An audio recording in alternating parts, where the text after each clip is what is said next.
Pag-atake ng mga sisig fly sa manggahan, problema ng ilang mango growers sa Mangaldan, Pangasinan. Sundan sa report.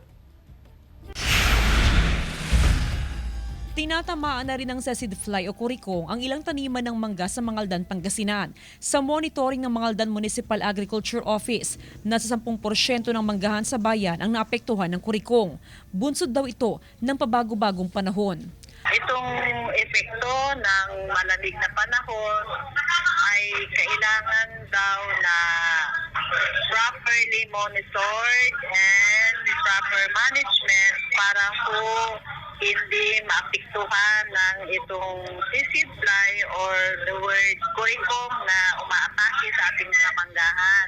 Bukod sa kurikong, may mga natanggap na rin na ulat ang Agriculture Office kaugnay sa mga hindi magandang klase ng bunga ng mangga. Nagkandahulog daw ang bulaklak at bunga ng mangga, gaya ng tanim na mangga ni Mang Chufilo. Hindi pa man nahihinog ang mga bunga ay nabubulok at nahuhulog na. Siyempre malamig, saka yung mga bunga itong kwan, hindi pa masyado maliit pa kaya kwan. Pero yung iba doon, merong kwan dyan, nahuhulog yung mga mangga.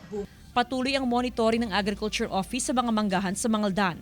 Patuloy rin ang kanilang abiso sa mga mango grower kung paano ang tamang treatment sa mga sakit na dumadapo sa mga tanim ngayong pabago-bago ang panahon.